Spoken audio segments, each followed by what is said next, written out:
Hello, hello, hello. Welcome into our terrible football show.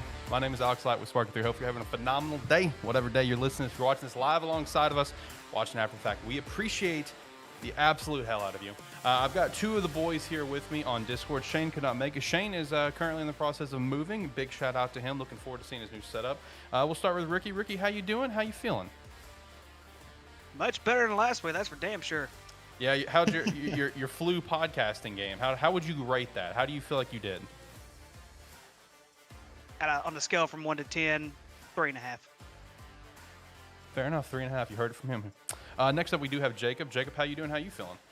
Hey, I'm doing pretty good, man. Hey, Ricky, it was a good week for you last week. I don't know what you're talking about. Yeah, you may have been sick, but you had some great calls last week. Let me tell you. I mean, true, he did. It was an interesting week in the polls, honestly. Interesting week. You know, interesting week as a whole in some of our predictions and just kind of thoughts on everything. You know, with today, we're also going to be sharing our thoughts, of course, on college football playoffs. Live reaction starts here in, 20 minutes, I think? Yep. Yeah, 20 minutes. Cool. Yeah, I got it pulled up right now. It's currently on Sports Center, so... Oh, man. Boys, first initial thoughts on what you think that those ranks could be. Like I said, TCU better be in the top 4. I'm going to be really upset. So, Jacob, I'm just going to go ahead and tell you this right now, my friend. Just get ready for disappointment, my friend. TCU is going to be number 5. Prepare for disappointment. Here is the one thing, Jacob, that we all have to look over as a whole, if you want to put it. Number 1, the committee's full of members who are douchebags and dumbasses. Number 2... There's still quite a bit out there. There's still quite a bit of football that's going to be left to play. I'm not going to say that TCU can't get in, but I'm going to say this right now. Georgia's number 1. Ohio State's number 2. Let's forget about the rest of it. All right, let's focus on that. Now, my ranking, I'm still putting Ohio State number 1. Don't care that the Northwestern game, it was windy, it was rainy. You know, Ohio State was supposed to win that game, and they did. It's a win or a loss. Ohio State's still number 1 in my opinion. But besides the fact, in the committee's mind, I'm still going to put Michigan 3, but I'm only slipping Tennessee to number 4 because there's one thing, guys, that Tennessee can say that no other team in this entire country can say. Tennessee has 2 current top 10 college football playoff ranking wins with Alabama and LSU, and yes, LSU was at number 10 last week. Bama will slip, but they won't go past the top 10. They're still going to be in the top 10 somewhere in the college football playoff rankings. That's really going to help Tennessee's resume. Now, do I agree with it? Yes and no. Because here's the thing. Tennessee has taken care of business, as where TCU has come back from double digits, I don't know how many games now. So, in some ways I agree with it, but in another way, if TCU ends up winning it out and either way, we're gonna have a one-loss team in. There's no way we're not gonna have a one-loss team in. You can't go to Ohio State and Michigan and say, well, damn, we're gonna create the first tie in the last 50 plus years or whatever it was they got rid of the tie. There's gonna be a one-loss team. But right now, gentlemen, we're talking about the best 4 teams, and right now, the best 4 teams are Ohio State, Georgia, Michigan, and Tennessee. I'm gonna have to disagree on you with almost everything that you're saying. Okay. We'll get into it. Let's hear it. We'll get into it. We'll get into it, especially when the ranks come out. When the ranks come out, we'll fully get into it. Because I will say, Ricky did bring up a great point with Tennessee, you know, having the 2 top 10 wins. Well, that's a good point, but we'll dive into it. Jacob, I will let you just completely drop a CM Punk pipe bomb here in a little bit about how you feel. We'll get into it. We got a lot to talk about today. Also, boys, I told Jacob this because Jacob's already been asking me as it is. So, Ricky, info for you. Our jerseys have shipped. They should actually be here by Thursday, so keep an eye out for that. Shane, if you're listening after that, keep an eye out for that as well. So, looking forward to having our jerseys for next week. And, of course, with our jerseys, head over to Agent Inc. and give us some support there. The link's down in the description below. Another thing you can definitely support us on, I have it here on the screen, and it's some Rogue Energy. They just launched their cans. Me and Zach and John, all 3 of us have already ordered some cans. I'm looking forward to getting my hands on them. Our referral link is a great way to support us, and our promo code does work for 10% off. But, Rogue does have promotions going on right now for 25%, so feel free to use those codes. Just using our referral link alone, I'm not shitting you, helps more than using our promo code. I'm going to be very real and transparent with people. The referral link does wonders for us. I'm not even going to lie. So you can at least use the referral link and pick up some Rogue Energy cans. We definitely appreciate that support. I'll go ahead and start turning down the music here, and also make sure to join the Discord. You can come chat with us. We'd appreciate that. Shout out to Steve in the chat. Bama needs to drop to 12 to 15. Ooh, spicy. We're going to get into that. But before... No, they don't. For the love of God. But before we do, I do have something that I would like to announce to the world and announce to the boys. It's a very important announcement. I'll go ahead and switch full screen for me. I'm addressing the future of my career and the future of my career with this show. This is going to be a bombshell for the boys. I'm dropping this on the spot here. So after careful consideration, I will be leaving A Terrible Football Show after this season. And the reason why is because I have decided to pursue the Indianapolis Colts head coaching job. I actually have my resume with me here, and I wanted to show you guys and show the world of my resume and just how we're feeling on it. I feel like it's just a real... Oh, wait, hold on. That's the wrong side. Wait. All right, hold on. So anyway, got my name up here, my @ handle, my skills with a Z, and my stuff. I'm good at talking. I'm leader of the fellas. I can eat a lot of tacos, and I have won multiple Super Bowls on all Madden. And I was going to put more, but I just have so many accomplishments and skills, I didn't know what else to put. So I figured that would be good enough. But either way, it's been a hell of a ride with you guys so far. I've really enjoyed the time with this show, but I have to go pursue bigger and better things with being the head coach of the Indianapolis Colts. And, I'm looking forward to this one last ride with ATFS. And with that said, I feel like, to close out my big announcement, I can only say one thing. It's something that one of the best quarterbacks in the NFL always likes to say, ATFS country, let's ride. We got one more ride, baby. Let's get it. So, but I wanted to bring that to the world, about what I have cooking right now. It's going to be great. It's going to be awesome. My gosh. Yes. I love it. I love it. I've been planning that one all day. Yeah, I was going to say, how long did you work on that resume of yours? It took me about 30 seconds. Let's ride. Yeah, ATFS country, let's ride, baby. Yeah, shout out to Steve. I hate you so much right now. Why? Are you referring to the Packers suck that's on the back? I'm just saying, we'll dive into that one too. Whoa. Okay, so if you do end up getting the head coach job, you're gonna hire us as your coaching staff, right? Yeah, all three of you. I was gonna see which one of you three wanted what coordinator position. We'll make it work. Whatever positions you guys want, go ahead and claim it. We're gonna go win a Super Bowl, okay, in Indianapolis. It's gonna happen. We got to make some big moves though at the quarterback position. There's a couple guys in the league I'm really interested in that I think we could bring in. I'm looking at like Bailey Zappi, Gardner Minshew, PJ Walker. One of those guys I'm feeling pretty confident in. I like Gardner a lot, but I'm open to listen to other suggestions. I think we could bring one of these guys in and really take this team to a Super Bowl. Honestly, I mean. It's got a lot of stuff going for the team. Just draft C.J. Stroud since we're going to suck anyways. We're probably going to have like third or fourth pick. Oh, damn, man. Steve asking, can I get a job too? Yeah, man. Bring on the whole staff. We're going to have a great time. We're going to go win a Super Bowl, okay? Like I said on my resume, I've won multiple Super Bowls on all Madden, okay? I've been there. I've done that. I am he. So we're gonna get after this. It's going to be great. ATFS country, let's ride. Anyway, so yeah, we have 13 minutes from the college football playoff rankings coming out. Let's go ahead and just start diving a little bit into college football. Jacob, I'll let you drop your pipe bomb now. I really had to get that bit off my chest. It's been on my mind for at least the last 12 hours. Yeah, absolutely. Yeah. So absolutely. Let's drop your pipe bomb. All right. Well, like I said, Ricky, I disagree with literally everything that you said earlier. I do not.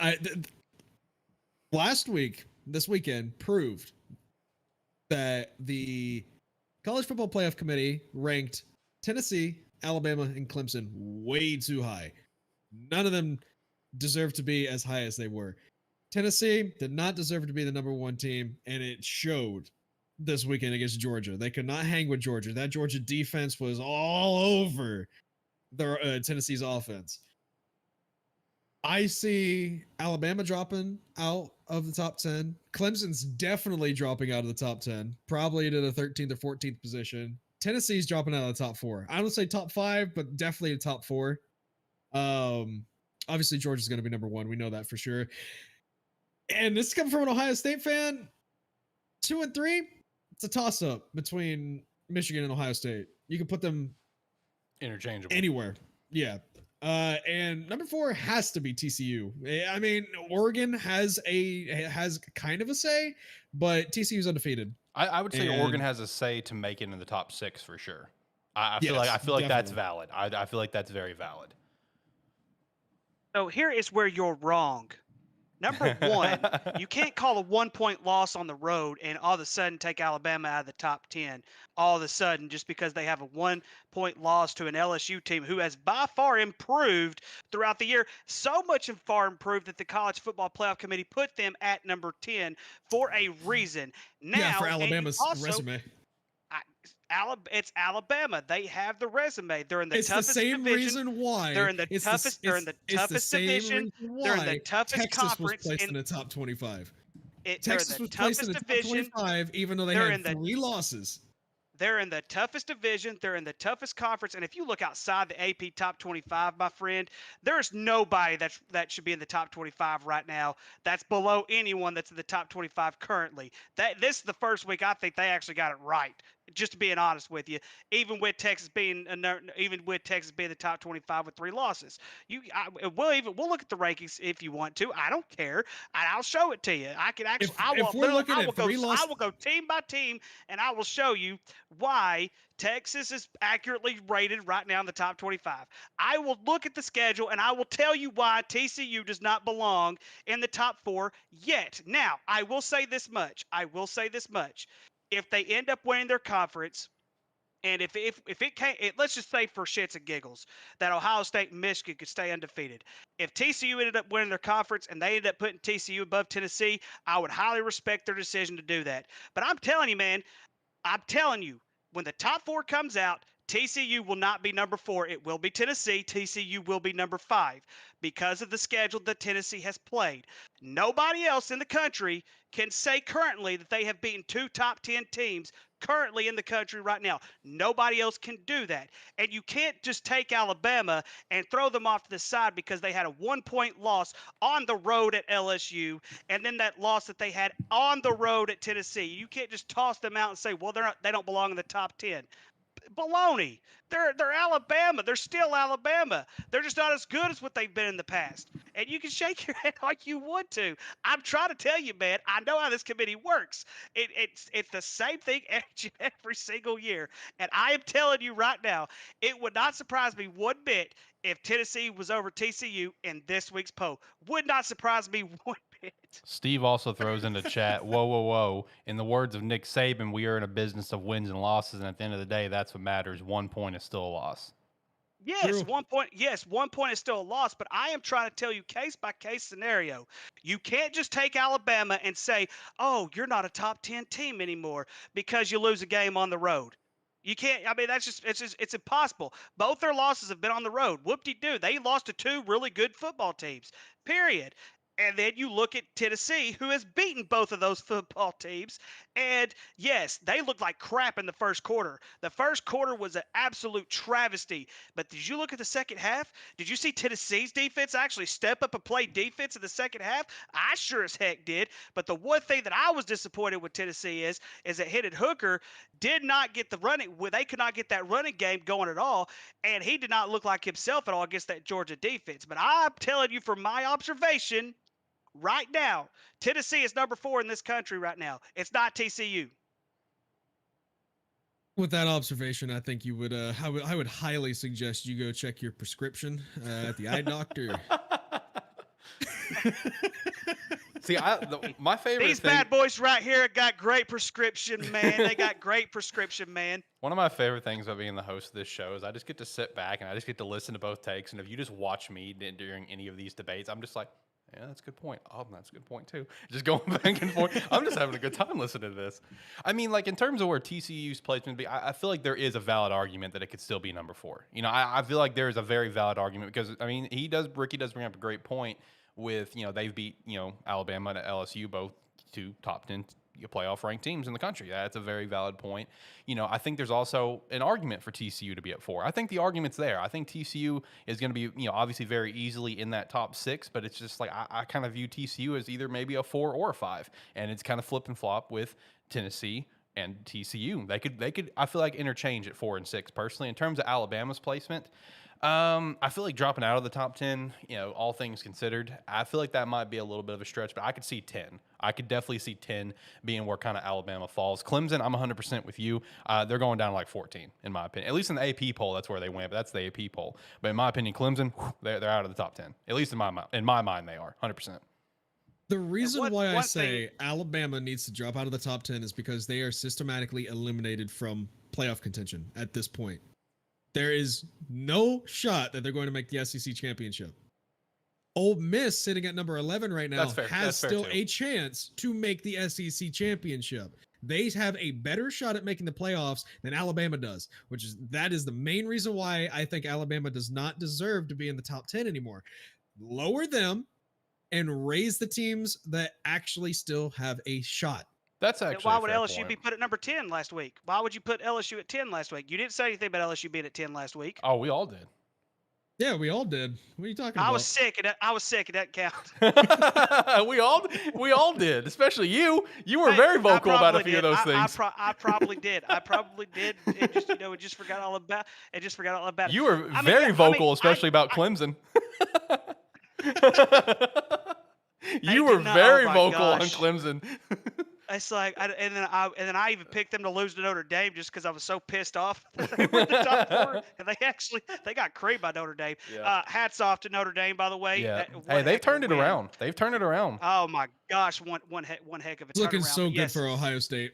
I will say this much. One thing that does happen in TCU's favor, you can almost compare it with Tennessee's as well. Each of them do have wins against 4 ranked teams currently. I will give them that. I will give them that much. And at the playoffs started today, and TCU is your Big 12 champion, I'm putting TCU in over Tennessee. But I'm telling you, I don't think the committee is going to put TCU over Tennessee. I don't think they're going to do it. There was an interesting talk the other day on SportsCenter about how the Big 12 stacks up against other Power 5 conferences. And there was a very interesting take that made me sit back and reevaluate how I see each of the individual Power 5 conferences. From top to bottom, I think the Big 12 is one of the toughest conferences in the country, from top to bottom. When you look at the SEC, right? I can see that. Obviously, you have the Alabama, you have Georgia, you have LSU, you have the top teams. Usually top heavy. And then it just takes a nosedive straight down. Same with the Big Ten. I agree with that. I agree with that. And of course, you've got, and that's I will sit there and agree with you, because see, the SEC used to be like that. Even when Alabama was at the top, they used to have this balance. But I understand that, and yes, the Big 12 does, because I'm telling you, the Big 12 has some talent in that division. They have some huge talent in that division. The one thing that's against the Big 12 is when you put them in the college football playoff, when you put them in bowl games, anytime you put them in these big time moments, they don't deliver. You look at Oklahoma. How many times have they been in the college football playoff and they didn't deliver? Who was it last year that came out of the Big 12? Oh gosh, who was it? It's on the tip of my tongue. Was it Oklahoma State? No, well, I mean, what, in terms of like the champion? No, on the top like 4 last year. I thought. Oh no, last year was Cincinnati. That's right. Because they're about to be Big 12. So yeah, soon that's to be right. Big 12. Oklahoma State. That's right. Oklahoma State needed to win. That's what it was. They needed to win to get in the yeah, top and they 4, lost to Baylor, which was an electric championship last year. And so, but yeah, top to bottom, I will agree with that. Top to bottom. I mean, here's something else, guys, and I'm telling y'all right now, Oklahoma State, who has flat out fell to the freaking bottom, it seems like, just like that. Yep. Iowa State is not a pushover, guys. Their defense is pretty daggum stacked. They just don't have an offense worth the flip. Oklahoma State's still getting votes, though. Only 21, but, I mean, you're right. They've completely just dropped, I mean, brutally. They have just fallen off the face of the planet, kind of like Baylor did when the season kind of started. Now, before we actually get the show started, talking about the playoff show, what do you guys' take on Oregon? You know, I already kind of referenced it. I mean, do you guys feel like there's a valid argument that they could crack the top 6, at, like, let's say at 6? Or, you know, how are we feeling on that? Because right now they're 6th in the AP poll, but again, that's just the AP poll. They're going to need Utah and Oregon State to remain ranked. They play them. They have to remain ranked. If they're not, then that pretty much takes a huge chunk of their argument away from them. Okay. Yeah, I would have to agree with that with that statement as well. Because let's see, they don't play USC in the regular season at all, do they? No. Yeah, and Corey, yeah. So I would definitely agree with that statement right there. Yeah, let's look at Oregon's schedule real quick. Next up, Washington, Of course, they still Utah, they still have the Pac-12 championship, but I mean, no, Oregon and Utah play. Next 3 games for Oregon: Washington, which I feel like that's it, and you know they're unranked, but I feel like that's a big game too.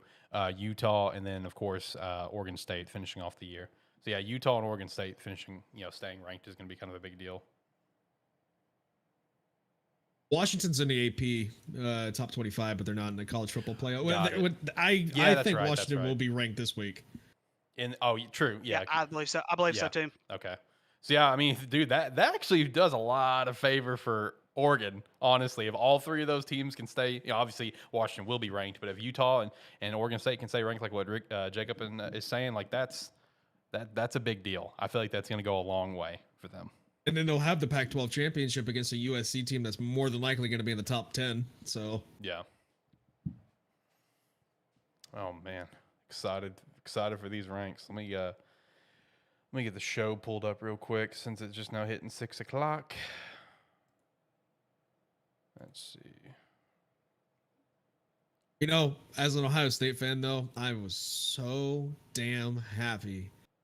It was like Christmas came early to see both Alabama and Clemson lose in the same week.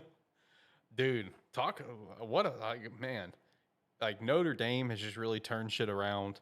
You know, finally showing the world that Clemson is just that overrated. Alabama getting that. And I want to shout out, like, I strictly went with LSU just because I already predicted it just as a meme. I actually didn't know. I actually didn't think LSU was going to win. I just went with it because I called it like 2 weeks ago as a joke.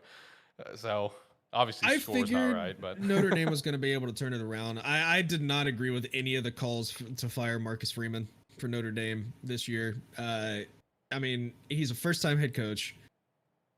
And that's a very prestigious program who lost a decent amount of talent this past offseason. So I'm glad to see him and the Fighting Irish pull it around. Looks good for Ohio State too. So yeah, okay, all right.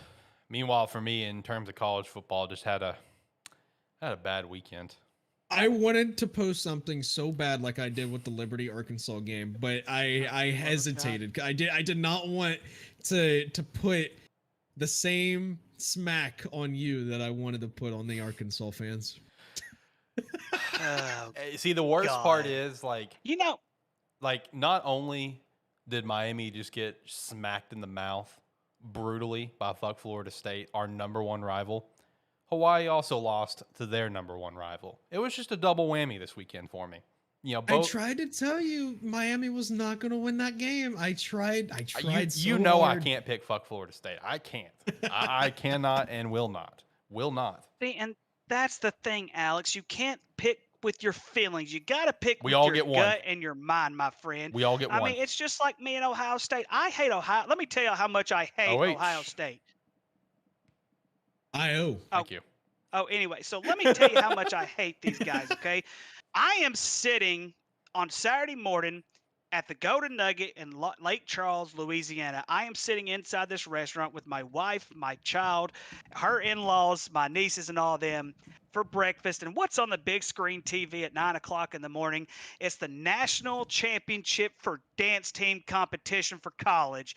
And guess who went up there to dance? It was Ohio State, and I started booing in the middle of the restaurant because I didn't want them to win. Because I didn't want them to win a dance team competition. That's how bad. That's faithful right there. That's a faithful hatred level right of there.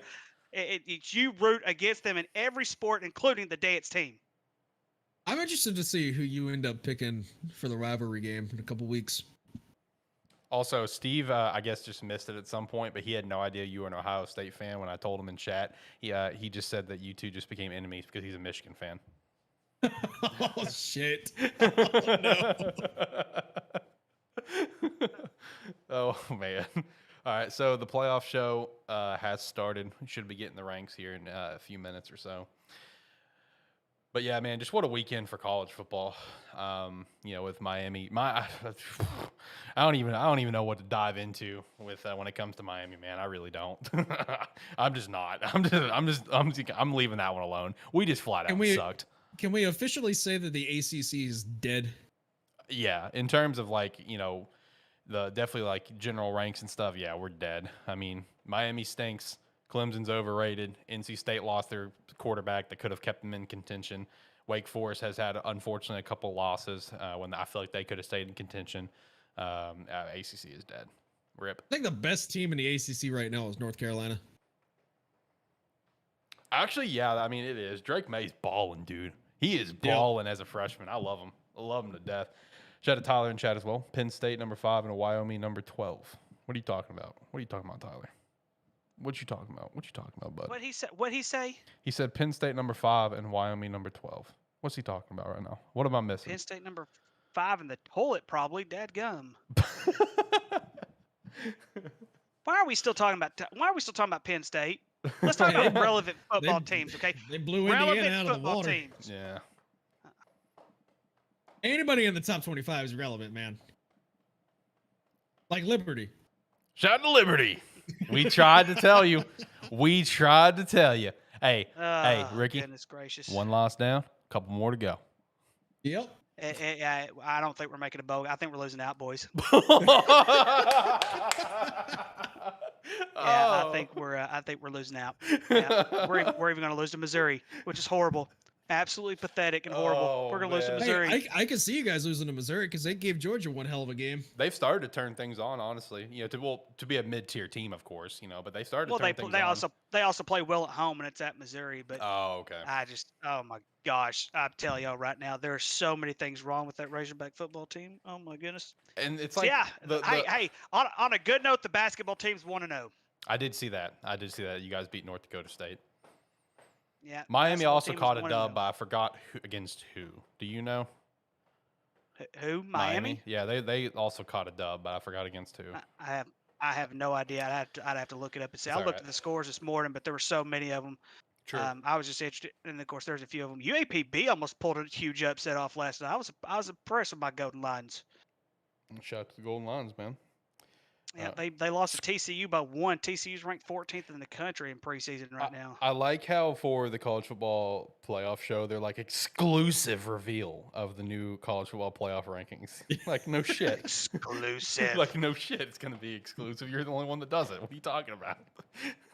You're literally the show. That is the name of the damn show. That's the point. What do you mean exclusive? Like, I don't know, man. Whatever. Oh, God. It's stupid. Oh, but yeah, Miami stinks. Hawaii, unfortunate loss there. Big sad. Arkansas, dead. Jacob, how are you feeling about that game with Northwestern? Oh, wait, hang on. We got to get this started. All right, 25, Washington. 24, Kentucky. 23, fuck Florida State. 22, UCF. 21, Illinois. Getting it started. Here we go. Glad to see UCF in there. I'm glad to see Illinois still in there, even though they lost against Michigan State. True. Yeah, that was a pretty bad loss, but like you said, still glad they're in there. Yeah, I am too. It's like, who else you going to put in there right now? If you saw the outside looking in, it's terrible. Yeah. Also glad UCF's in there because they are our FBS game of the week this week. So are they going to put Notre Dame at 20?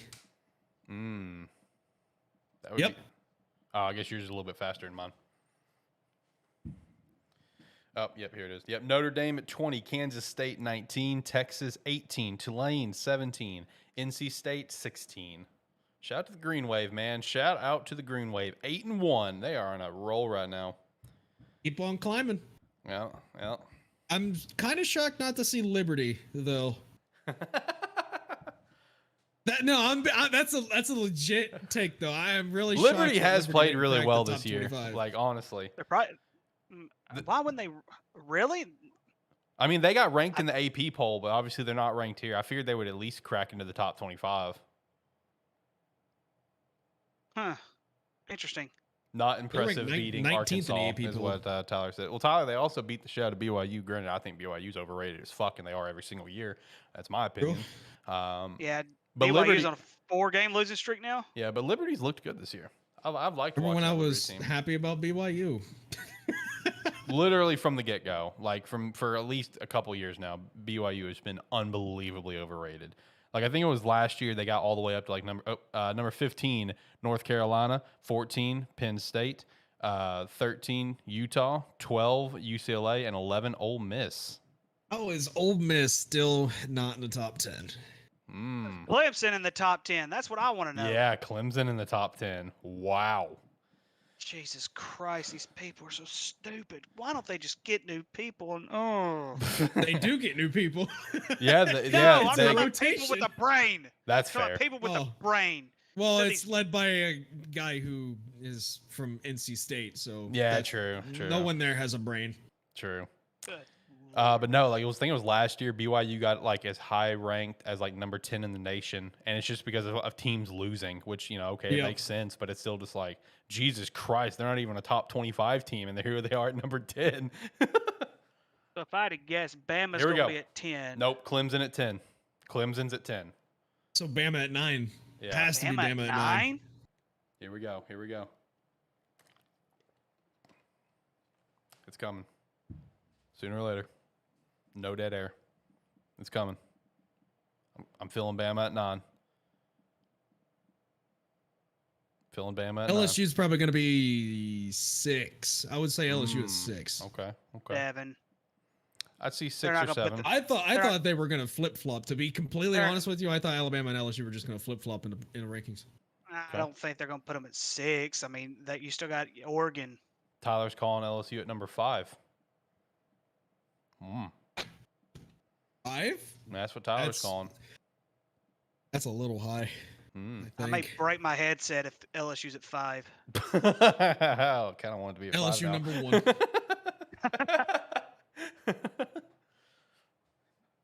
Oh man, the build-up, the tension. What was your question, by the way? Did I have one? Yeah, that were you talking about how I felt? With the Northwestern game? Just how you felt towards that game this past weekend, Ohio State and Northwestern. Damn it! Every time you ask, a new ranking gets shown. Yeah, I know. Alabama at 9.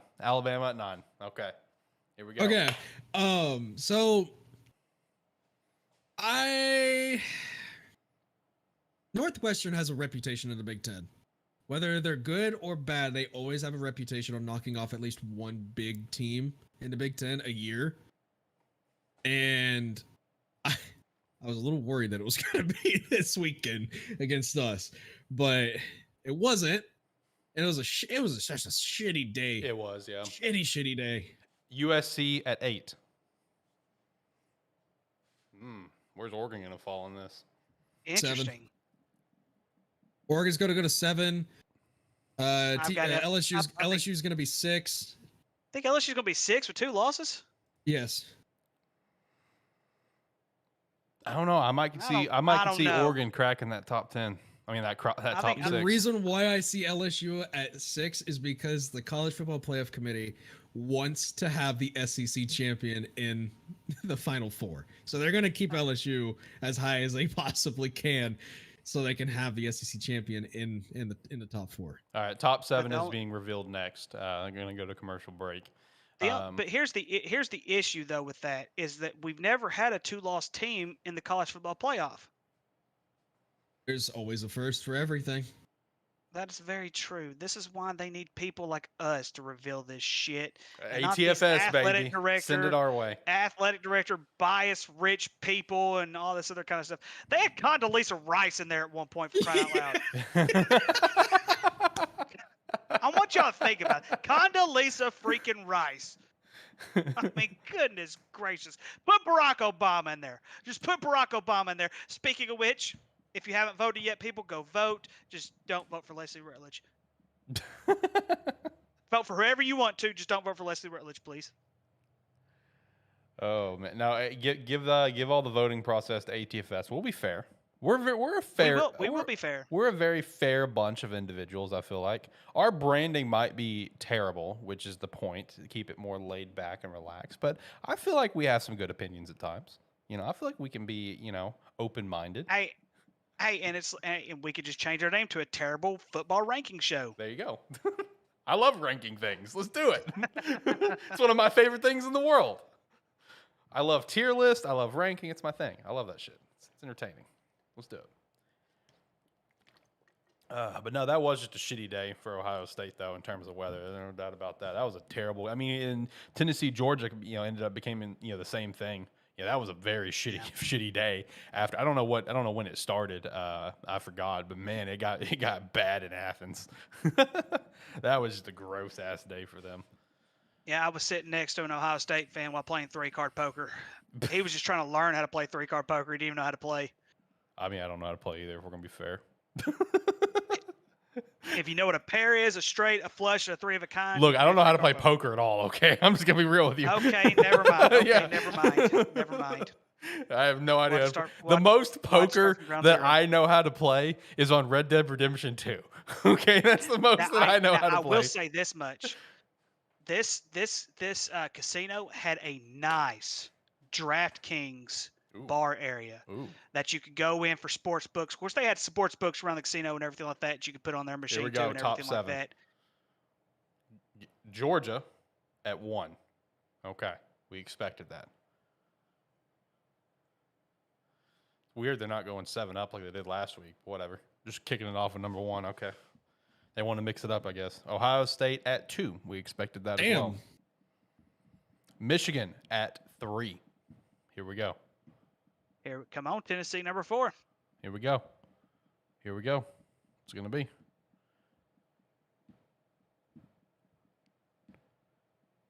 Jacob, don't spoil it. You're like a second ahead of me.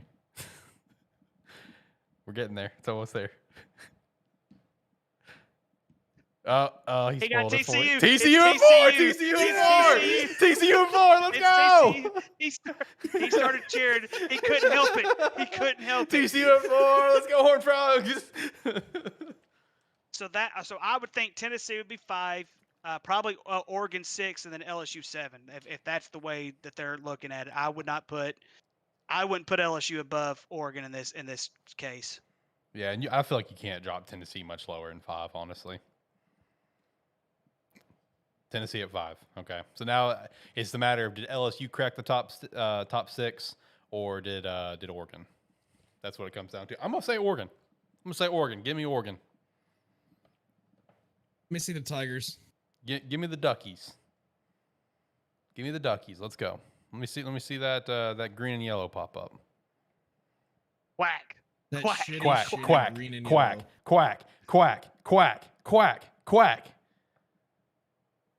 Quack. Come on. Give me the Ducks. Quack.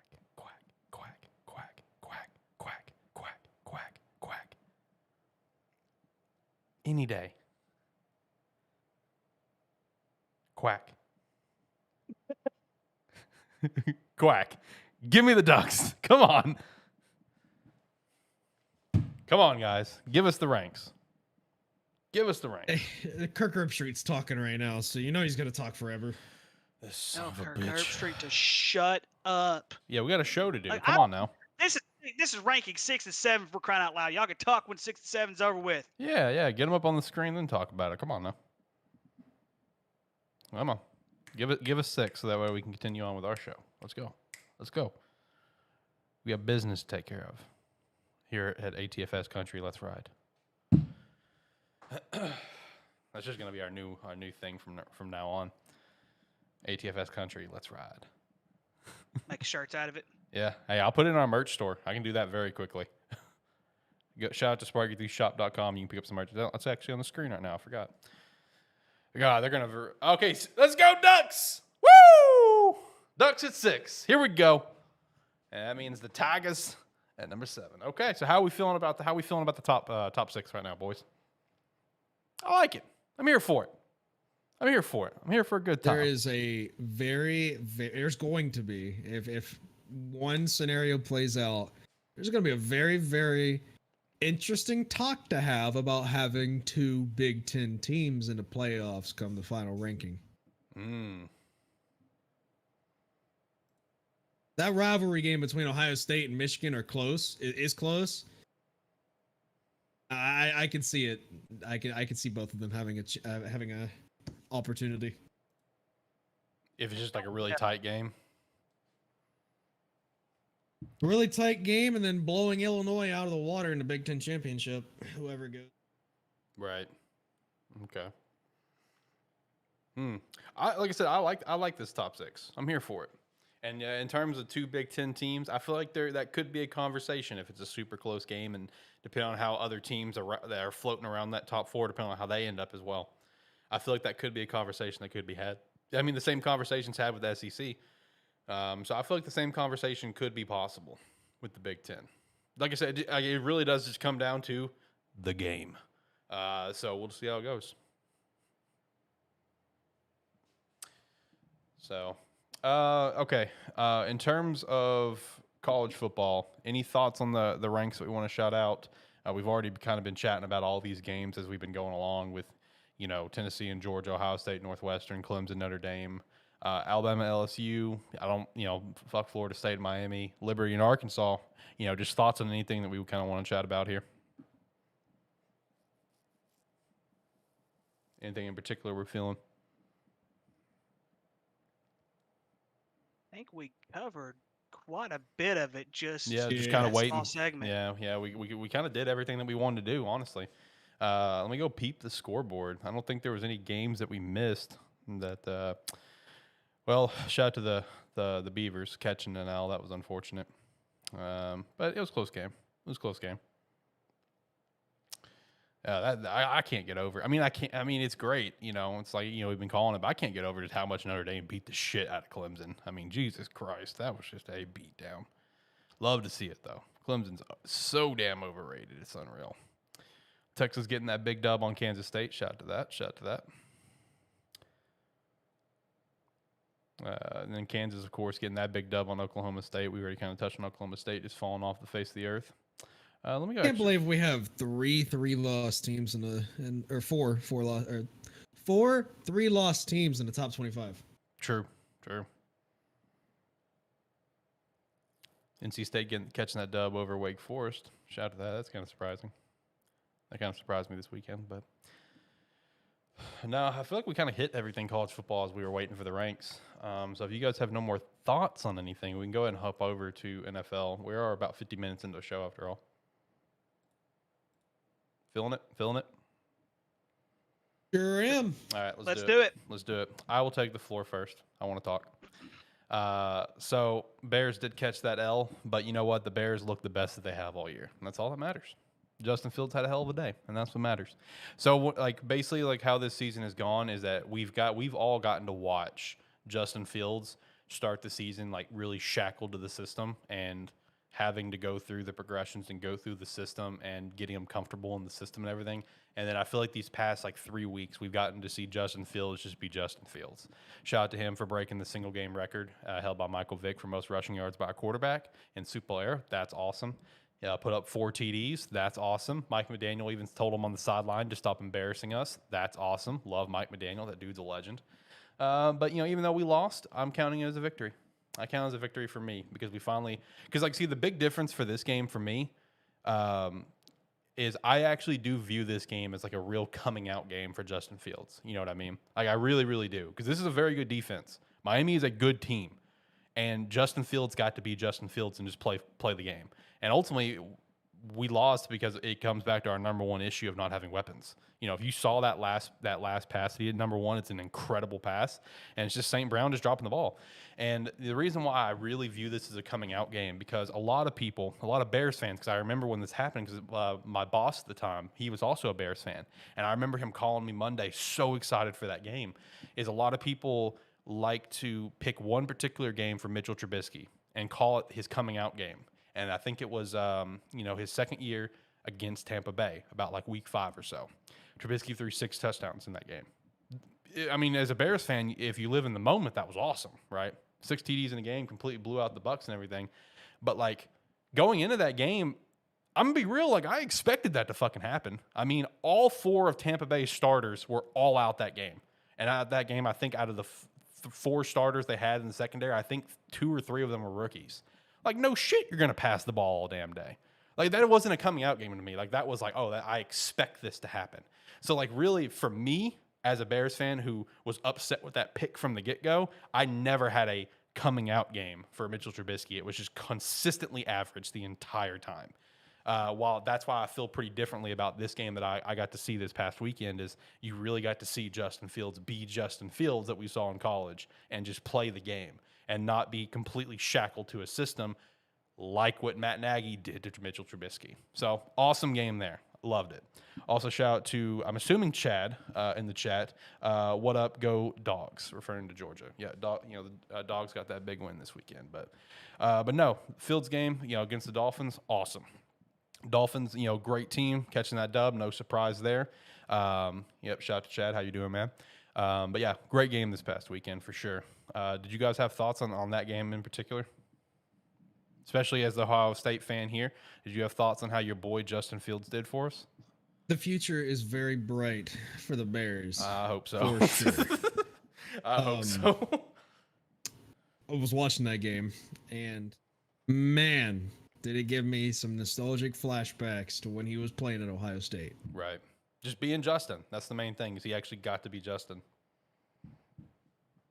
Yeah, Brad had sent me a text message when Miami had blocked a punt by Chicago, and I'm thinking, okay, it might just be a blowout. Then when I looked at the score, I didn't get a chance to watch the game. I was traveling back home, but when I saw the score, and I'm like, that's what we need to see from Justin Fields. We need to see a fight in him. We need to see him step up as a leader, because as young as he is, whether he's being his second year, in the league and everything like that, teams look up to their quarterbacks, and when their quarterback is fighting, chances are you're going to be able to get the rest of the team too. So that's something good for Chicago. They do have a bright future.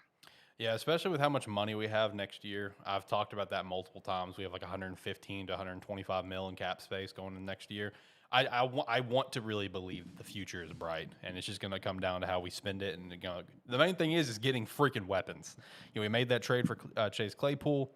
I mean, okay, I don't feel like he's going to at any point be a dynamic playmaker for us. I think he'll be consistently average. I mean, that's what he's been up to this point, in my opinion. But at least it's something for a team that we don't really have anything anyway. He was very limited, on playing time, which is totally fair, getting the playbook down and stuff. But, I mean, good win. It was a good win in my mind this weekend. Obviously we did lose on the scoreboard, but it was a win for the fan base, to see what we saw out of Justin Fields.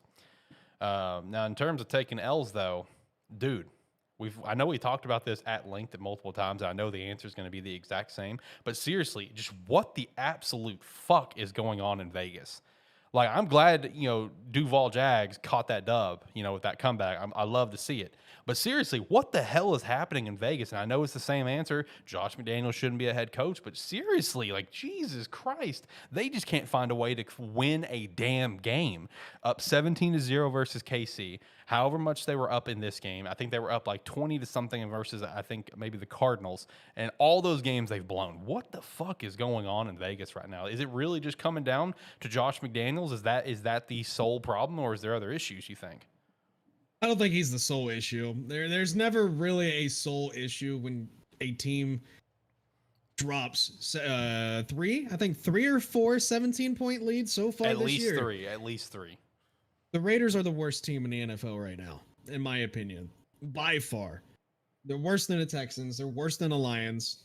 Shout out to the Lions. But Yeah, I don't think McDaniels is the only issue there. I think just the front office has always had issues with Las Vegas, and it won't get fixed anytime soon. Yeah, but it does start with Josh McDaniels. And well, let me take that back. It starts with the front office True. for starters. It does start with the front office. But on That the outside looking in, goofy-looking they should have owner. never hired Josh McDaniels to begin with. I understand he's a veteran coach. I understand that he was under Bill Belichick. But at the same time, you had your coach. Your players wanted him to be your coach. Shout out to Rick Or your Bisaccia. players wanted him to be their coach. And now this is what you get for basically going over against everything that you have.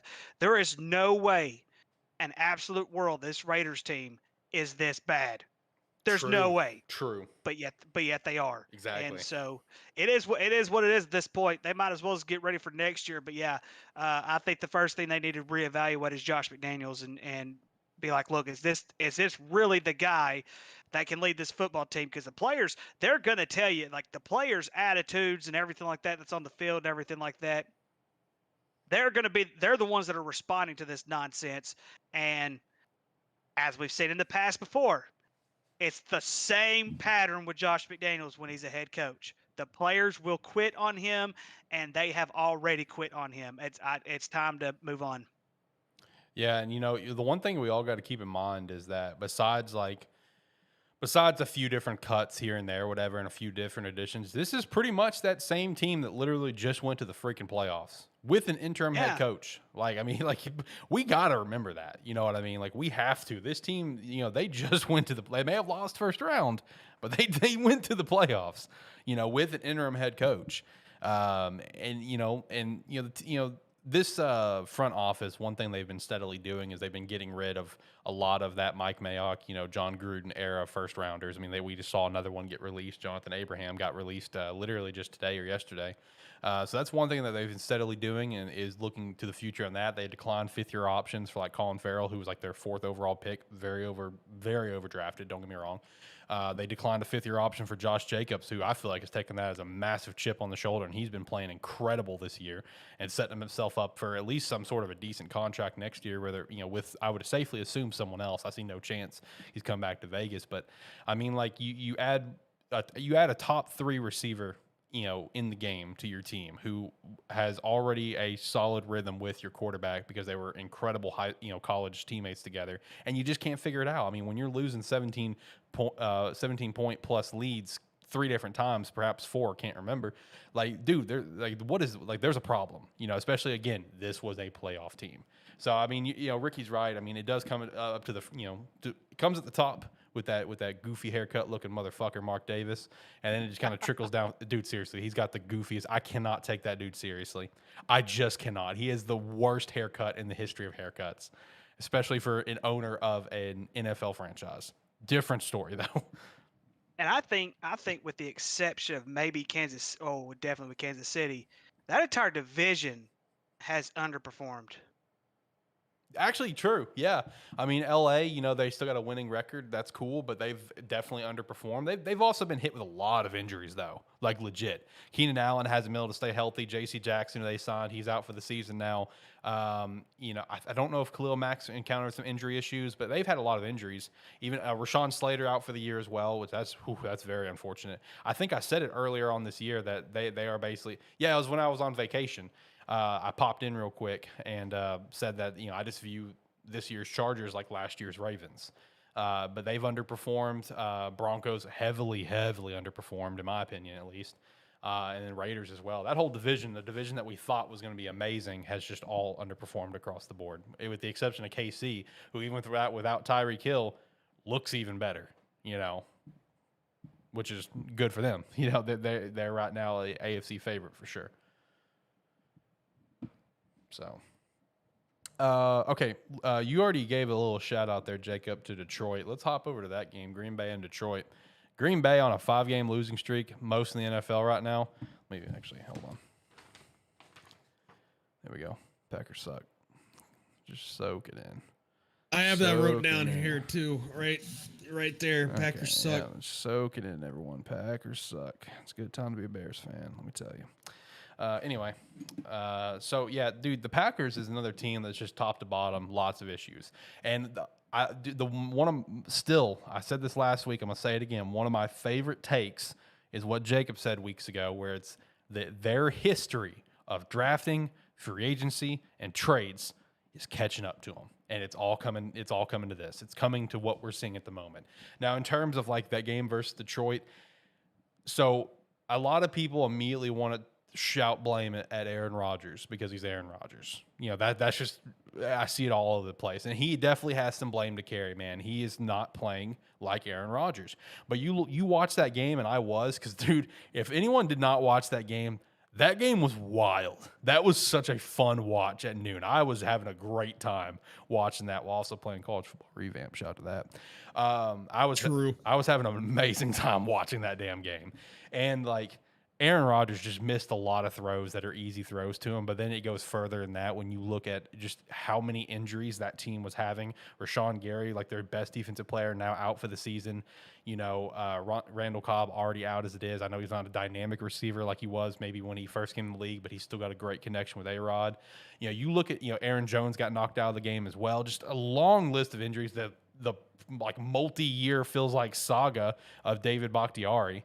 You know, like just a long list of injuries. But then you also watch the game, and I remember one particular play in the end zone where like Sammy Watkins was coming up and he cut up inside for like a slant, but A-Rod threw it like a fade. And the two of them just like looking at each other like, wrong route. Like, what are you doing? And, Sammy didn't know what was happening. A-Rod didn't know. So it's like there's so many problems happening with this team right now. And now it's the big question, like, do you keep, because, again, a lot of people like to immediately point blame at A-Rod because he himself has not played well. I mean, do you give Love a shot if you keep going this losing streak, or do you just ride it out with A-Rod? You ride it out with Aaron Rodgers. You're paying way too much money to bench him. I agree, but they drafted Love first round. You got to remember that. I still think he's a bust, but unless the Packers are willing or wanting to trade him in the offseason, you stick with Aaron Rodgers. I agree. If you're going to trade him, bench him. You can't get any worse. That's true. You lost to the Detroit Lions. Detroit Lions. You scored 6 points. Was it 6 points? 6 or 9? 9. 9 points. You didn't even score double digits on the Detroit Lions.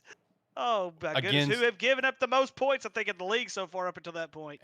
And from what I gathered, this is apparently like the worst defense the NFL has seen in the last 20 years too. Yes, the worst defense in the league. Yeah, in like the last 20 years. Like you take 20 years worth of teams, compare it. It's like 734 out of 734 or whatever the number was. That's pretty bad. I will say though, I will not put the majority of blame on Aaron Rodgers though for how bad this team has been. I'm in that boat too. Put like 25 or 30% of the blame on him. I could see that. Yeah, I could swing for 30. I agree with you. I don't think it's all on him, but people like to immediately turn it all on him. Yep. But there's like a laundry list of issues with this team, so which I love to see. I'm loving it. This is great. This is awesome. But I mean, still, it's just like, all the blames in this case in particular, the blame is definitely not down to one person. There is a long list of reasons why this team is shit. But hey, shout out to the Lions though. Shout out to Dan Campbell keeping it real in that post, presser where he's just like, man, I just want to go drink a beer right now. So much for tanking. Yeah, I know. Hey, they're clawing. All right, they're clawing. Let's hit Indy. I do have it in our title, whatever, which I did open the show with the joke involving that anyway. But Indy, holy shit, just got brutally embarrassed by New England, who, mind you, New England is in a mid-tier team right now as it is. Let's be real. Let's be very real on this. And they just completely embarrassed Indianapolis, who doesn't have Jonathan Taylor right now. Fair. And they were starting Sam Ehlinger, but Jesus Christ, only 3 points is all you can put up. It looked like just a group of adults beating up a bunch of toddlers is honestly what it looked like. I mean, it was bad. And now here we are come yesterday where Frank Wright has now been fired, our second firing of the year. First, of course, being Matt Rule. That is the only two, right? I'm not missing anyone? I don't think so. No, you're not missing anybody. Okay. Yeah, second firing of the year, which also shout out to the fact that I had both of them on my hot seat video that I did a few months ago. Let's keep tracking that video and see how well I do. I still stand by my number one. I still stand by my number one pick. It was not Matt Rule. My number one was not Matt Rule for coaching on the hot seat. Who was your number one? Lovie Smith. Really? Yep. My reasoning that I detailed in that video, and this is coming from a Bears fan who loves Lovie like he's like my long-lost father. I love that guy. Love him to death. I followed Illinois religiously when he was there. But like my mindset, you cannot convince me, even though he was the DC last year and they were a really solid, takeaway defense stuff, you cannot convince me that he was their number one hire. You just can't. I think this is a mirror situation to what we saw in Arizona with Steve Wilkes. Steve Wilkes got the job for 1 year and got fired when they got the guy they wanted. My mindset on Lovie is that he literally had to make it to the playoffs to save his job. If he, and it's not even a playoff team. But if he doesn't even make it to the playoffs, especially how bad they've already been playing, in my mind, he's already fired. Like I thought he was fired before the season even started because he was not their hire. He's not who they wanted.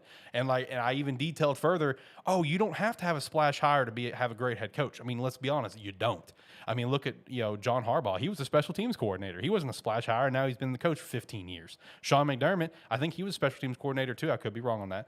And look at what he's done in Buffalo. You don't need a splash hire like a Josh McDaniels. You don't need that, but Houston, in their mind, they feel like they needed a splash hire.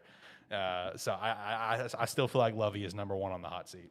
And it's just because I don't see Houston wanting to have him be the guy. It's just like, well, you're already in the building. We couldn't get anyone else. Here's the job. I hate it. I hate it for him, but that's how I see it personally. The other ones on my hot seat, Frank Reich was on there for sure. I think I had Cliff Kingsbury on there. I could be wrong. I don't remember who else I had on there. I have to go look. I will say I do not agree with the firing of Frank Reich, and I also I'm okay with hiring Jeff Saturday. I know he's only coached high school level, but he's played the game. He's a Super Bowl champ, multi-time Pro Bowler. He knows how to play the game, and the Colts aren't losing much by hiring him as an interim head coach. So there's nothing to lose the rest of this season. They're not going to win their division. They're not going to make the playoffs. So, I mean, it's just they needed to find somebody, I guess. So in terms of like what you're saying with where the team's at, I wholeheartedly agree on that. I mean, give a guy a shot. You know what I mean? Like you're not making the playoffs. Like just ride it out sort of thing. Like I see that vibe, but I also see the large majority of people's opinions where it's like, you already got people on staff that also could deserve a shot. Like Reggie Wayne's on that staff right now. Why not give him a shot? You know what I mean? Because you'd have to pay them more. Yeah. I mean, true. Very true. But still, it's like you have people on the staff already, and you're bringing a guy in that's only coached a little bit of high school. So I see the side of like, hey, you know what? Fuck it. We already stink. Let's give the guy a shot. Let's just do it. You know what I mean? Fuck it. I mean, we're not going anywhere. I see that point 1,000,000%. And that was my original take on it, where it's like, okay, yeah, I mean, that kind of makes sense. He's multi-time Pro Bowler, Super Bowl. I get it. Yeah. But at the same time, I also see the other side of, well, I mean, look, that's not fair to the other people that's already on the staff as well. Like if you want to give a guy a shot, what about Reggie Wayne? I mean, I know you have Gus Bradley on the staff, and a lot of people immediately pointed, is Gus going to get it since he was already a head coach? Well, I mean, if you want to give a guy a shot, why not Reggie? I mean, he is on the staff, So I see both sides. I thought it was just one of the wildest hires that I've ever seen in at any level. That was just insane to me. Yeah, because usually you don't hear. Usually, like you said, interims you hear of. It's usually within the staff that you already have, not someone that you just bring from the outside. But I will say this much. Had they brought in Peyton Manning, there'd be no conversation. That's true. And there'd be no conversation. They'd be like, of course we'd love Peyton Manning being a head football coach. Absolutely 100%. Nobody would have said nothing. And Jeff Saturday's a good dude, knows his football and everything like that. I wish him the best. But like with this season being lost and everything like that, the best bet you have right now with Jeff Saturday is not to necessarily win now, but it's basically get the locker room back, get their focus on what the Indianapolis Colts are all about, and who better than Jeff Saturday right now? And of course, I know there's Reggie Wayne, but or me. Do what? Or me. Or yes, or Alex. Yeah, yes, or Alex. That was epic. epic. I got the resume. I do gotta say, I think one of the main reasons why Jeff Saturday was the hire is because if you take a look at this Colts offensive line and who they actually have on their offensive line, there is no reason in hell that that offensive line should be playing as bad as they are right now. Highest paid offensive line in the NFL. So many Pro Bowlers on their team. They have future Hall of Famers on their team, and they're best alignment in the league garbage right now, in my opinion, with Quentin Nelson, #1 in the league. And, absolutely, and just playing like shit. And I think Jeff Saturday is the type of guy to get in there, just intern for now, just to get their head straight and get right back to where they should be playing as Pro Bowlers. That's a good take. That's a good take. Yeah, that's a very good take. Now, here's also the question. I think he's got some injury issues right now. Stop zooming in on me. You go back to how you were. Hold on. Let me go back and fix that. I don't know why I wanted to zoom in. You zoom back out, sir. No, where are you going? Come back over here. Right there. Come back over here.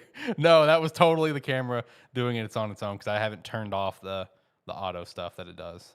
So anyway, the real question is, whenever I think he's dealing with some injury issues right now, but do they keep rocking with Sam or do they go back to Matt Ryan?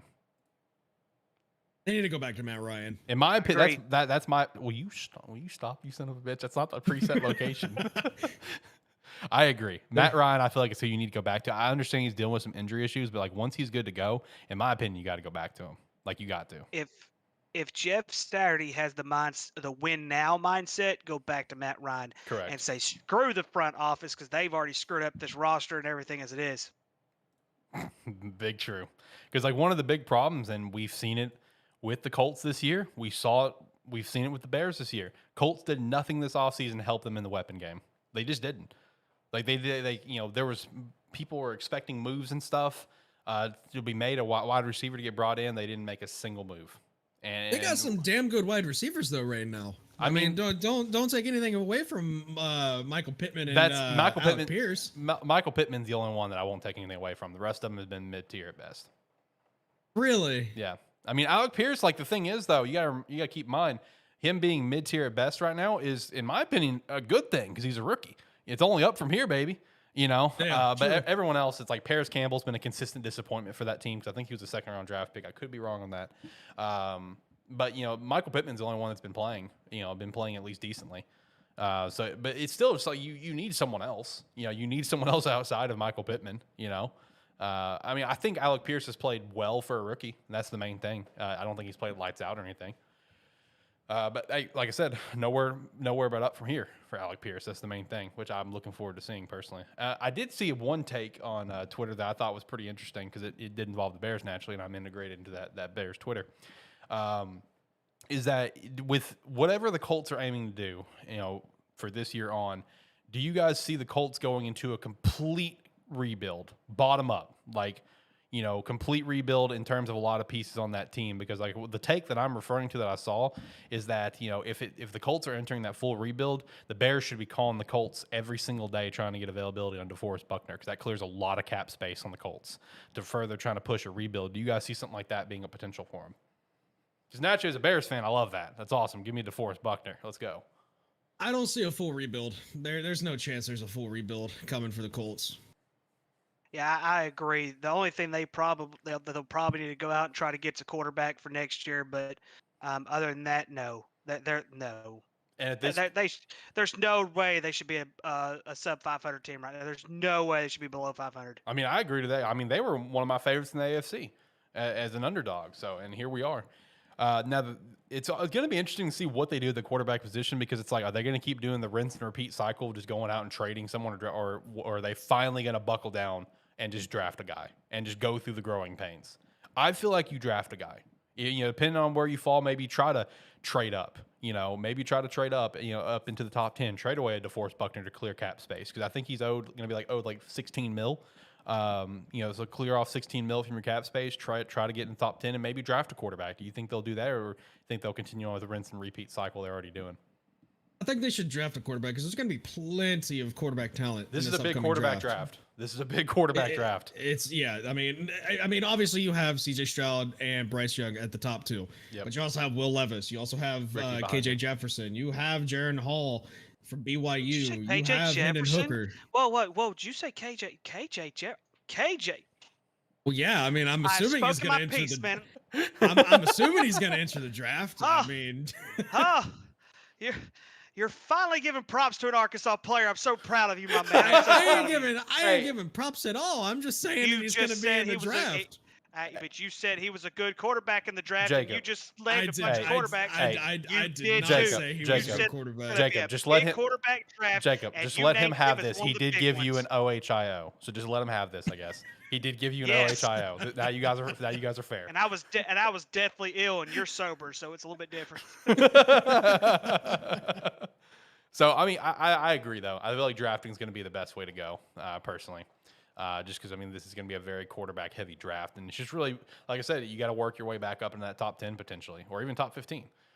Is what you really need to do. And I feel like there are ways to do that, with various potential trade talk. I feel like there are some players on the team, obviously, that untouchable. Quentin Nelson would 100% be one. I feel like Jonathan Taylor would 100% be another. And here we are at ATFS having such a wholesome moment on the show. That's what we're all about here, ladies and gentlemen. If you're listening to the audio version, you didn't catch that wholesome moment, so you need to go tune into the show about hour and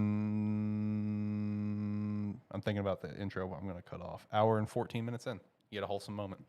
Anyway, hour and 14. That's my guess, because we got about probably 5 minutes of starting music that I cut off every week. Oh, yeah. I trim that starting point off in YouTube Studio every single week. So when people go back and to listen to the show on YouTube, like it just immediately starts at the actual intro, and you don't have to go through 5 minutes of bullshit. Oh, okay, yeah, okay. I cut it off every week. Just get rid of it. But anyway, but no, I think that'd definitely be the right way to go.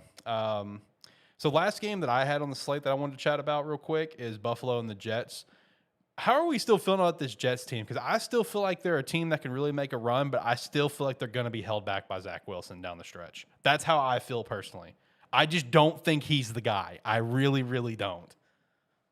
I think they're the most underhyped team in the league right now, especially compared to the Giants and the Dolphins. I think the Jets are better than both the Giants and Dolphins currently right now. Better than I Dolphins. think that Zach Wilson is finally having his coming out year, and it's only going to be better from here for him. Okay. Better than see, I can agree with you on the Giants. I can't agree with you on the Dolphins. I think the Dolphins are far superior than the Jets, in my opinion. They are the clear number two. Garbage. I think they're the clear number two in that division. I am so glad Jacob just said that. I am so glad. I don't think Miami's that good. I'm just going to be honest with you. I mean, before Tua went out for that little period that he went out, how long was he out? 2 or 3 games, something like that. 3 weeks. They looked like a freaking Super Bowl contender. Let's go.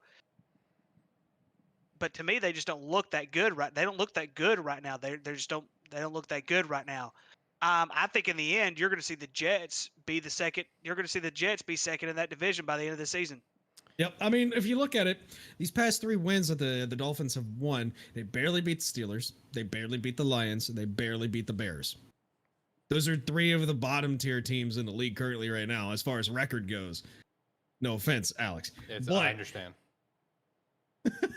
But if you're barely beating the bottom tier teams, you have no shot at making a Super Bowl or even potentially winning your division this year. Which now with the Bills losing a second game, the division's wide open again. And not just that, but the Bills may be without Josh Allen for 3 or 4 weeks, depending on this upcoming injury. So, I mean, guys, we could be talking about the Jets, the Seahawks, each winning their divisions. Well, when was the last time the Jets won their division? Wasn't that with Mark Sanchez, or were they just a wild card that year? They were just a wild card. They were just a wild card, yeah. I will say this, though. Even though I don't think the Jets are going to win the division, I know for a fact they're going to the AFC Championship game. I already know that's happening. Oh, but Lord have mercy. But okay, hey, we've already. It's a fact. It's a fact, Ricky. 100%. 100% going to happen. 2002 is the last time the Jets won their division. They're going to go to the AFC Championship. They're going to lose in the AFC Championship, but they're going to go to the AFC Championship. The Jets? Yep. Yep. Okay. And for everyone, just to kind of follow up on what I'm talking about, there was a fan before the season started, and he put it up on Twitter. You can fact check dates and everything. He put this tweet up on 8/10 before the season started, where he went through the entire Jets schedule and simply flipped a coin every single week. He is currently 9-0. He is currently 9. Wow. He is that coin flip thing that he did just for shits and gigs is currently 9-0. Of how he's correctly predicted the games, and even going with how the games predicted, it ended with the Jets 11-6 and had them going to the AFC Championship and losing the AFC Championship. Currently 9-0 on the coin flip that he did. So that's the only reason why I'm saying that. That's a fact to me at this point. That's a fact. They're going to the AFC Championship. You can't convince me otherwise. Goodness gracious. Yeah. That's You know what? Every game predicted right. I'm really, really, really, really upset with the fact that the Eagles don't play a good team until the Titans. I'm really upset with that fact. I do not think this Eagles team is the best team in the league currently. I don't think they're worth an 8-0 record. And that's not just obviously it's not a Cowboys bias at all. If you look at the teams they played, okay? They played the Lions. Then they played Kirk Cousins in prime time. Then they played Washington. That. Then they played Jacksonville. Hey. The Cardinals on a double XP weekend, mind you. The Cowboys with Cooper Rush as the starting quarterback. The Steelers, and then the Texans. You've got to be shitting me. This team is not good. They have one of the easiest schedules in the league. There's no reason why they shouldn't be 8-0 currently with how easy this record is, but do I believe they're one of the top 3 teams in the league? No. Ooh. Man, that's why I told you guys last week. That's I think what was it last week or was it the week before that I said the Cowboys were going to lose in the Super Bowl? I can't remember. It was last week. Might have been last week. Yeah. And so I said the Cowboys, and that was one of the reasons is because, someone even, I don't remember who it was, but somebody even mentioned Philly, and I'm like, probably no, they're not that good. It was me. I mean, they're not that good. And it was now both Alex and Shane. Yeah, it was both of us. Also, I think Steve dipped out already because I know he had some stuff already come up. He was telling me earlier, but man, if Steve was here to listen to you go over the Eagles, you two really would become just mortal enemies. Between him being a Michigan fan, he's also a Philly fan too. Yeah, you two just you're just digging a grave for him, and you're just telling him to get in. Hey, oh goodness! You're not even telling him to get in; you're just pushing him in the hole. Whack him with the shovel. Yeah. Bam. Sheesh. Be like Step Brothers all over again. Oh, true. Let's see. Let me sure I didn't miss anything. Okay, that's something else. Okay, so in terms of NFL, is there any other games that you guys wanted to chat about? Anything that I missed? I didn't know if you guys really gave a shit to chat about, Rams or Bucks or last night's Monday night game or even Sunday night game. I didn't know if you guys gave a shit to chat about any of that. Anything on your mind? I was so hoping the Commanders were about to beat the Vikings. They were so close to doing it. Yes, they were. Yes, they were. Shout out to Kirk Cousins on the plane ride home. Also, and it's funny because this was even a question in the interview on Pat McAfee show with Kirk. I guess to this point in his career, we've never seen him without his shirt off, but I didn't know Kirk was fucking strapped. Like, Jesus Christ. This is the most fit motherfucker I've ever seen in the NFL since, like, DK Metcalf. Like, God bless. It was asked about in the interview because, like, even Pat says, like, have we just never seen you without your shirt off? Whatever. He's like, have you always been like that? He's like, man, I've been like that since college because I wanted to look good at the beach. It's like, all right, Kirk, you know what? Fair. He talked about, I think it was the Senior Bowl or something. He didn't have his shirt on at the Senior Bowl or something, and he said his agent texted him. He's just like, I'm getting texts from scouts that apparently you're just strapped right now. What are you doing? That's pretty funny. But yeah, any other games that you guys wanted to shout out? If not, I feel like we can probably get to picks. Yeah, let's definitely get to picks. But hey, let's do a shout out real quick to Bryant, Bitten, Haskell, Harmony Grove, Bauxite, all the Swain County teams who are going to be in the high school football playoffs starting this Friday night. Shout out to all those. Wish you nothing but the best in the playoffs. Shout out to that. I know Jacob doesn't care, but shout out to that. Not from the area, but shout out. Shout out. All right, I'll go ahead and get some music playing. Pick time. All right, so we're looking at college first. Looking at the standings. Ricky, congratulations. You've now come on top. You've now reached the top of the standings. 108 and 77. Steve sitting there at second, which he was very salty about, with a 106.79. Tyler is also tied there. Shane is in fourth with a 104.81, and me and Jacob are sitting there with a 98.87. Brady's attempting to make a climb, but it's just not going to happen. Not going to happen this year, Brady. Sorry, bud. All right, pulling up picks. We're going to get into this. All right, kicking things off, we have East Carolina at Cincinnati. How are we feeling on this one? I really want to pull the trigger and pick East Carolina, but they do not play as well on the road as what they do at home. Cincinnati should win this football game. I feel the same way that you do. I just don't feel like ECU plays well on the road. Give me Cincinnati.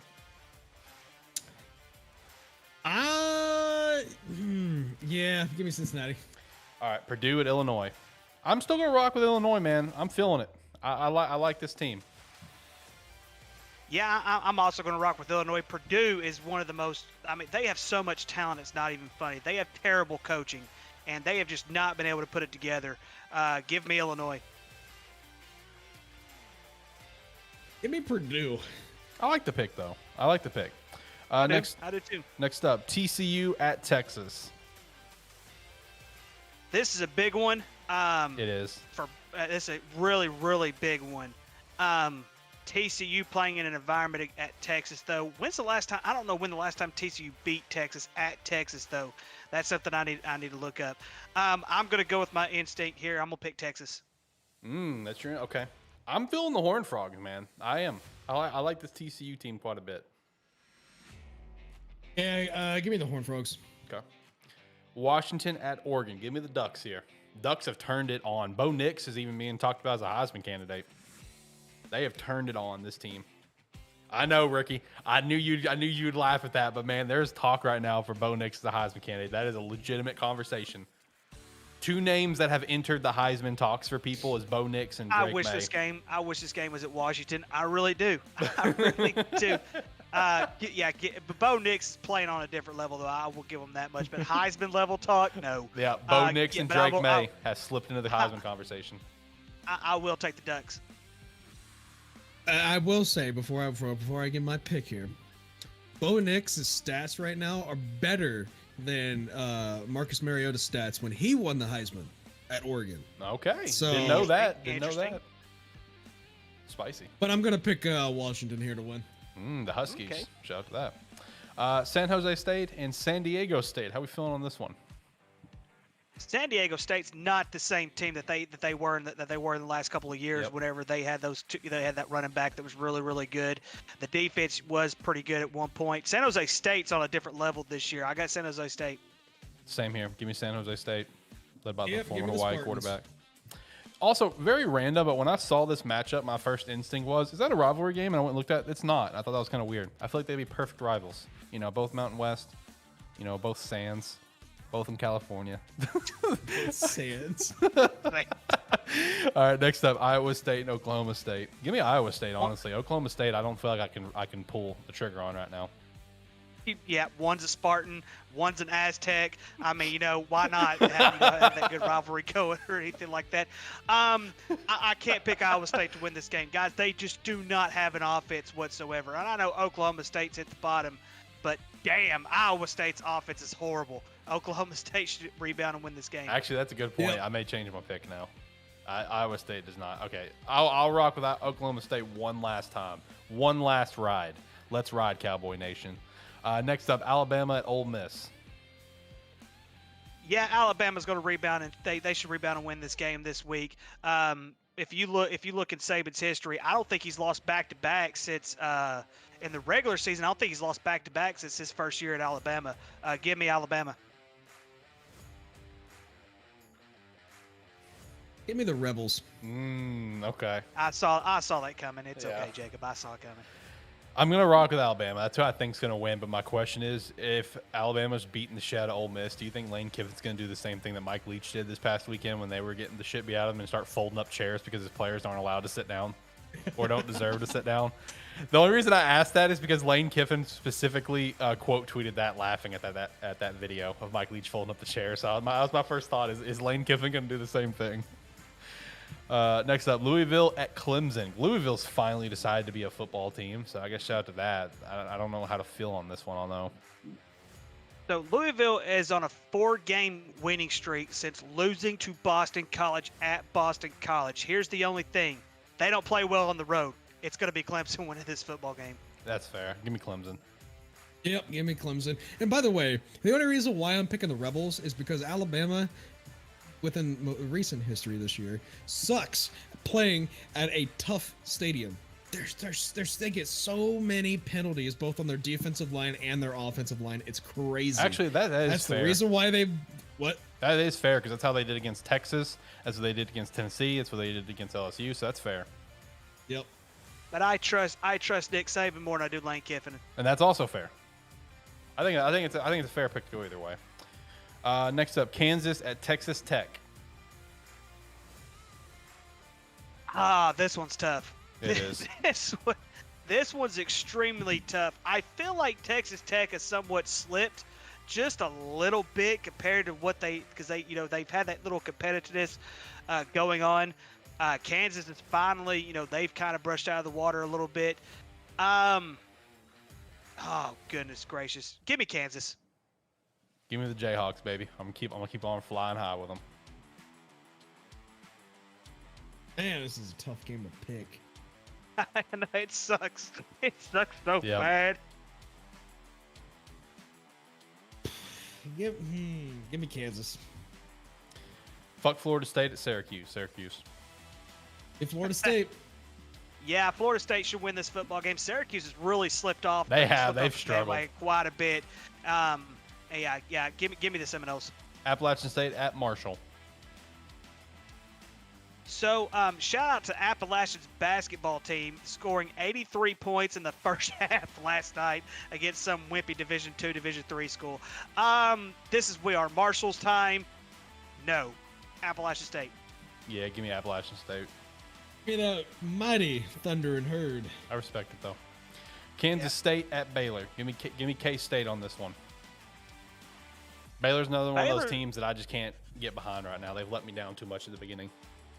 Yeah, but Baylor's played some very good football as of late, so that's one good reason to get behind this football team.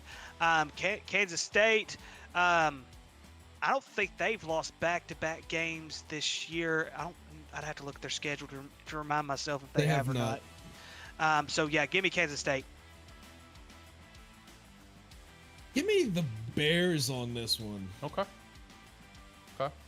And next up, LSU at Arkansas. LSU, baby. Another L coming for Arkansas. Why? Who the hell put LSU and Arkansas in their game? Pretty of the sure week? Shane did. Shane, that was Shane. And look, even if you guys didn't, I was gonna put it in that extra category that I had every week. It was gonna make this line up no matter what. Listen, Shane. Listen, man. We're irrelevant now, man. It's just, we're so bad. Now, I will say historically, this is a trap game for LSU. Even as terrible as Arkansas has been in the past, usually when we have, kind of like this running balance that we have, we usually give LSU quite a bit of fits, especially at this time of the year. It's not going to happen. LSU wins this football game. He's so defeated. I'm sorry, Ricky. It's horrible. What? Come on, man. Why did y'all got to stick in?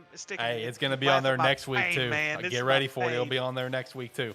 All right, North Carolina at Wake Forest. Give me North Carolina and Drake May. Yep, it's our heels. Y'all assholes. Give me North Carolina. All right, Samford at Chattanooga. I'm kind of feeling Samford on this one. No, I got Chattanooga. Okay. Give me Samford. Give me Samford. I'm going to lock it in. Give me Chattanooga. Wisconsin at Iowa. Give me the Badgers. So Iowa has actually found a pretty good balance the last couple of weeks. Their defense really, really plays very well, especially in this game. I believe the winner of this game is bowl eligible too. I'm gonna take the Hawkeyes at home. Give me Iowa. Fair enough. I think Wisconsin's played better within the last few weeks than Iowa has. At least they beat better teams. They both beat Purdue, but I think Wisconsin beating Maryland is way better than Iowa beating Northwestern. Okay. Give me Wisconsin. Next up, big rivalry game here. FAU versus FIU. How we feeling? Give me the Owls, led by N'Kosi Perry. Love it. Yeah, give me the Owls. This is gonna be FIU is so damn bad. I love my rivalry games. This should be a massacre. Look, I love my rivalry games. FIU I like is calling horrible. them. FIU is so bad. But like I said, I like my rivalry games. I like calling. If I see them pop up week to week, I'm going to probably throw it on my picks. I like calling them. They're fun. All right, next up, our FCS game of the week. We have Furman at Mercer. How we feeling? I'm leaning towards Mercer on this one, personally. Yeah, Mercer played Auburn pretty well at the beginning of the season. They've kind of steadily been a pretty decent football team, as we said. I think they only have 2 losses the entire year. Furman, I think they also have 2 losses. Oh, that's going to be tough. Mercer's playing at home though. Give me Mercer. That's what I'm feeling. I'm feeling Mercer on this one.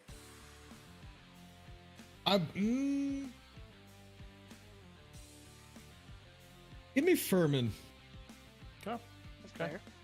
All right, FBS game of the week. We got UCF Golden Knights heading over to Tulane Green Wave. Big American Conference game here. How we feeling? I'm feeling UCF. Let's go with the Golden Knights, baby.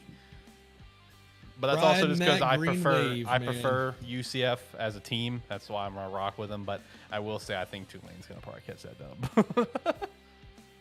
Yeah, of course UCF they don't play as well on the road as what they do at home. Yeah, they struggled against Memphis. They struggled a lot against Memphis last week. Yeah. They're not going to be able to do the same against Tulane. Tulane should win this game. Actually, you know what? I may change my picks. I am trying to get back into this poll here. Give me Tulane. They're going to win. I just wanted to rock with UCF because I like UCF. I like Orlando. I mean, you guys know this. Give me Tulane. We're locking it in officially. And lastly, our terrible game of the week. We had a lot of options this week, okay, of really, really, really bad games. And I'm talking bad games with some bad fucking teams. But just for the memes, just for the jokes, just to get a little smile on everyone's face like Ricky right now, I decided to make our terrible game of the week Texas A&M at Auburn. How are we feeling on this one, boys? Even though one of these 2 teams did beat the Razorbacks this year, I'm going to rock with Auburn for the simple fact is that Texas A&M is on the slippery slope and there's no hope of them ever getting back up at this point. Their offense sucks so bad. Plus, you need to keep riding that wave of Jimbo getting fired anyway, so you need to keep riding your wave there. It's going to happen. I mean, Auburn at least has been putting up a fight. I mean, look at what they did with Mississippi State last week. Also, shout out to Cadillac Williams being the interim head coach. Yeah, of that, and of course, if you look at it, Auburn is also the favor in this football game. Give me Auburn. Actually, I think you're right. Let me go look. The last I checked, I think they opened up 2.5 or 3-point favorites. I can't remember. They are favored by 2. Yep. Yeah, they are favored by 2, and then the Power Index is also favoring Auburn right now with a 51.8% on Auburn at the moment. And then you look at stats comparison. Texas A&M only putting about 22.8 a game. Auburn put about 24. Texas A&M allowing about 24 a game. Auburn allowing about 31 a game for yards. Texas A&M averaging about 360 a game. Meanwhile, Auburn averaging about 380 a game. Auburn is allowing more yards though at 403. Texas A&M averaging about 388. But of course, both these teams they are on 5-game losing streaks right now. So. Let's see, looking at these losses, Texas A&M lost to Florida 41-24. That's all I need to know. Give me Auburn. Don't need to Give me the Aggies, man. What are you guys doing? Give me Texas A&M's going to win this game. I don't know. You guys are about to take an L on that one. Oh, geez. We shall see. Yeah, we shall see. All right, let's hop over to the NFL, boys. Let me get to the leaderboard here. So Steve and Jacob, you guys are tied for first, 81-55.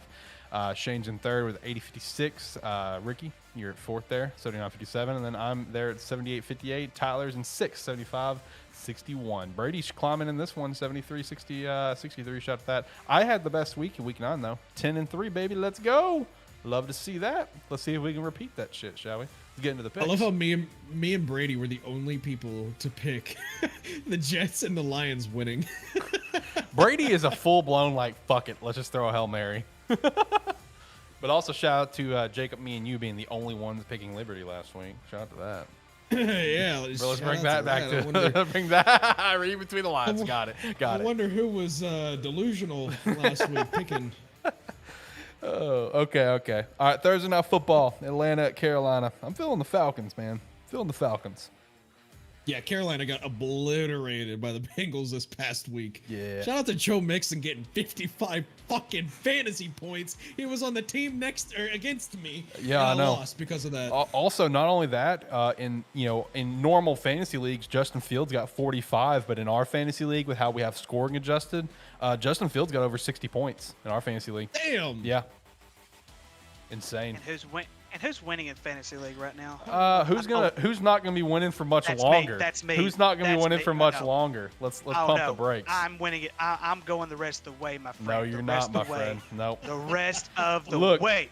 Look, Ricky, I'm gonna tell you this right now. Okay, I'm gonna turn down the music. We gotta have a serious moment. This is a very. There's a lot of baggage here with me. Okay, I'm playing Brady this week. If I beat Brady, you can go ahead and kiss your ass goodbye. It's done. And I'm going all the way to championship. But if Brady beats me, then my season's done no matter how I do the rest of the way, because Brady's my fucking kryptonite. This is a long history between me and him. He is my fucking kryptonite. So if I win against him, baby, it's championship time once again. But if I lose, my season's done. I'm going to go ahead and stop you. I'm talking about the regular season, because my ass ain't going to win the playoffs, because all my players are going to be injured by the time playoffs get here. That's usually how it works when it comes to fantasy football. We're going all the way to the championship for me, baby. I'm feeling it. No, seriously, Brady is my kryptonite in pretty much anything football-related, video games, fucking fantasy leagues. Just the dumbest shit happens to make me lose. And the one that me and him like to talk about the most is me and him, we had a NCAA 14 dynasty that went like 40 years in the game, right? So the first portion of this, it was Miami and Texas, okay? He was Texas, me and Miami, of course. And we had numerous just epic championship showdowns. He won most of them, I'm not going to lie. He's just my kryptonite. Now, when he left Texas, he went on to Georgia, because they happened to be like literally 126 out of 126 that year. Just how they were bad. So he went to Georgia just as a stepping stone, because he was trying to get to Maryland. He even lost like 3 games and still somehow made it back to the championship in a free year that was supposed to be for me. And we go into like 5 overtimes in that game, and I lose.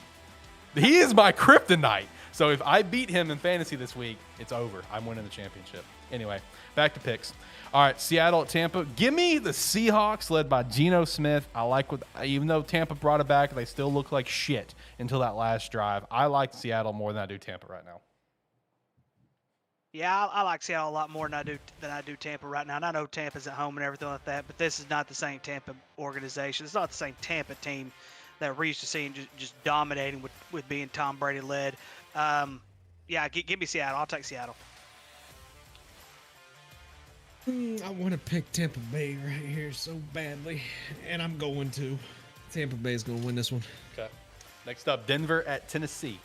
Give me Tennessee. Give me the Titans. Yep. Derrick Henry's next level right now. As always. Give me the Titans. Cleveland at Miami. Give me the Fins here. I'm taking Cleveland. Yeah, I'm taking Cleveland as well. Okay. Keep in mind, boys, next week, the return at Houston. We'll talk about that next week. All right, next up, New Orleans at Pittsburgh. Both a couple of shitty-ass teams. Yeah, New Orleans has a better overall team than Pittsburgh does. I'm going the Saints here. Yeah, I'm going to have to agree with Jacob. Give me the Saints. Give me the Steelers. Give me the Steelers at home. I'm feeling it. Detroit at Chicago. You know what it's about. Let me get my wrestling mask that I didn't know I had. You gonna put it on? Yeah, I'll put it on. Mess up my man bun, but it's okay. Yeah. There we go. Okay, give me. Yeah, I'm gonna take Chicago as well. Trying to make sure we show off that C. There we go. If you're listening to the audio version of this show, I want you to know that you are every single week just missing you're not getting the best experience of a terrible football show. Anyway, Minnesota, Buffalo. How we feeling? Time is the game. That's fair. Hold on, let me go look. That's fair. That's fair. All right. Oh no, that's not what I wanted. Week 10. It is a noon game.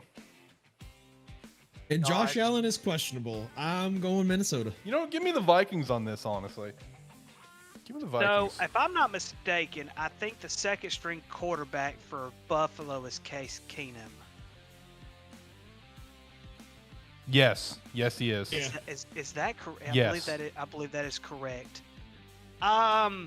Give me Buffalo. I'm going to take Buffalo in this game. Houston at the Giants. Give me the Giants. Hey, it's the Giants. Not next. Next. Yep. All right, Jacksonville at KC. You know what it's about. It's about KC. I don't know why, but I thought you were about to say it's about Duval. I can't pick Jacksonville here, man. I just can't. Yeah, there's no way the Chiefs are losing this game. No. Another battle of the sucks. Indianapolis, led by new Jeff Saturday, who happened to tweet when he was still an ESPN analyst that Vegas looks terrible at Vegas. Literally, when he was still an analyst just this past weekend, he tweeted out Vegas looks absolutely terrible, and now here he is about to play against them. For that, give me the Colts. Give me the Colts, baby. Let's go. I think he announced, yes, Parks Frazier is going to be the play caller for the Colts. Okay. Whoever that is. I don't know. Surprised they didn't get Richie. Their special teams guy, apparently. Okay. So, Jeff Saturday is going to go 1-0 in his coaching career. Let's go, baby. So, I'm just going to go ahead and call it this way. Jeff Saturday is going to get the win. Then Josh McDaniels is going to get fired. Ooh, you think they're going to fire him already? Well, you know what? To be fair, dumbass haircut Mark Davis and Josh McDaniels already had a sit-down talk with each other after 4 weeks. So, I mean, they should have already fired. In my opinion, they should have already fired him. Fair enough. All right, Dallas at Green Bay. Give me the Cowboys. Give me the Cowboys. Revenge game, baby. We're about to sign Dak Prescott, or not Dak Prescott. We're about to sign Des Bryant to a 1-day contract just so he can catch one goddamn ball.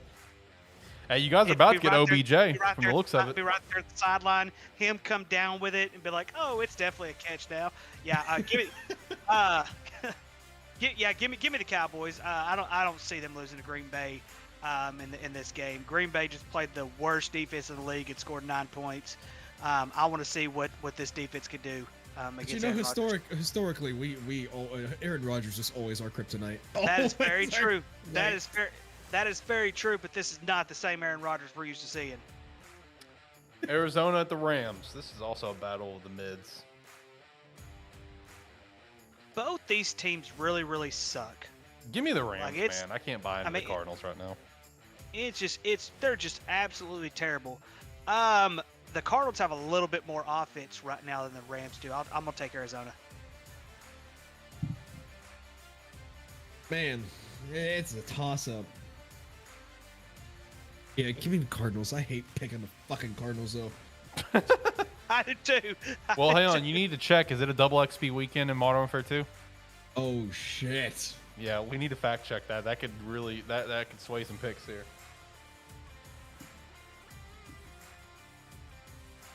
Oh shit, it is. Okay, yeah, don't pick the Cardinals. Do not pick the Cardinals. Kyler Murray's gonna be busy playing Modern Warfare 2. Don't pick the Cardinals. Just go with the meme. You got to stick with the meme until the meme proves you wrong.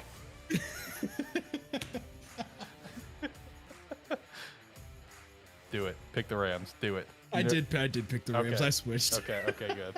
All right, next up, Chargers at San Fran. This mask is very uncomfortable. Give me San Fran. Give me San Fran at home.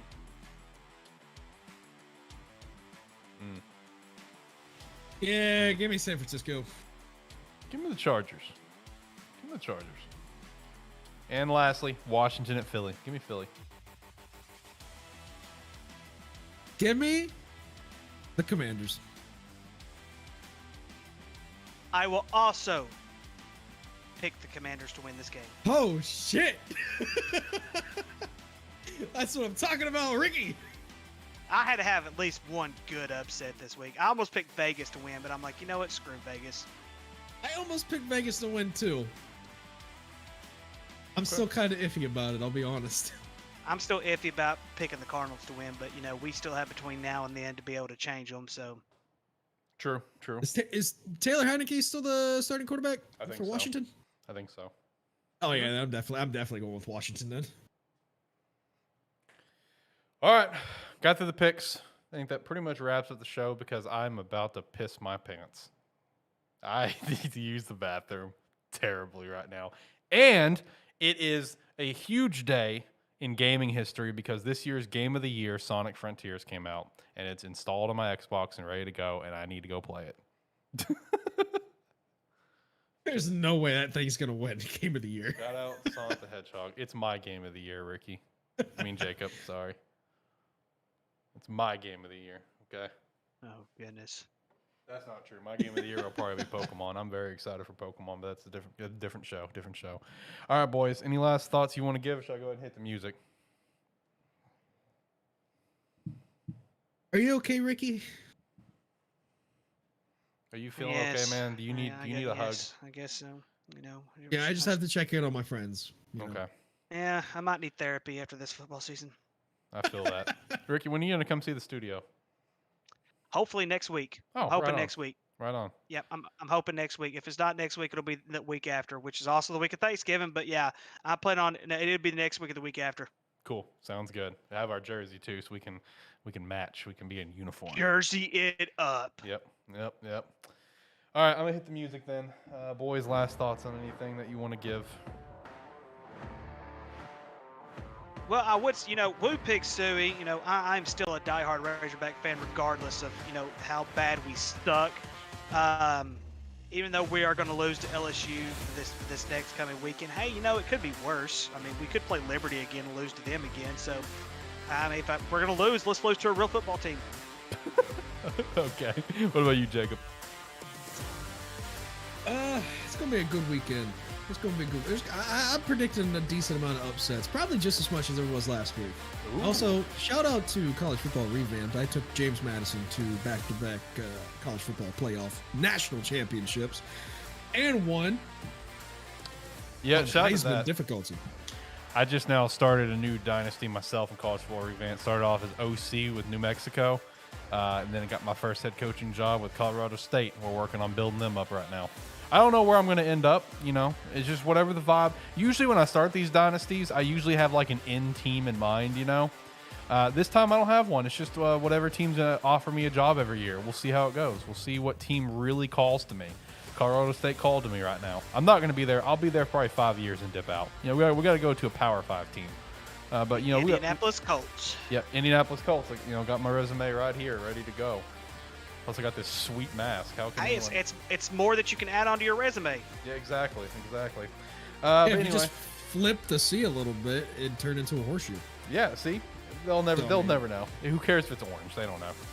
Yeah. They'll never know. It's okay. Horses are colorblind anyway, so what does it matter? Yeah, exactly. They'll be fine. Also, since I didn't go to it this show, shout out to the sniper shot. Hi, I'm the only one in here since there's no shame. It looks so lonely in there. It is. Well, it's kind of nice. I kind of dig it. I kind of dig it. Here, I don't think it's in the right shot. Oh, no, it wasn't. There we go. Shout out to Squirtle on the couch and Josh on the couch, too. The Josh pillow. Josh hates that pillow so much. It's not that bad. It's nice. It's enjoyable in here. But anyway, if you made it all the way to the end, we appreciate the hell of you, no matter if you watched it after the fact or listened to it after the fact. If you listened after the fact, once again, you are always going to be missing out on the true experience of this terrible ass show. You got to go watch us at youtube.com/Sparky3 or youtube.com/@ATFS. So I guess go to this shot now. And I guess with all that said, boys, we doing it, yeah? Absolutely. Okay, cool. With all that said, thank you so much for listening to A Terrible Football Show. Show. Nailed it.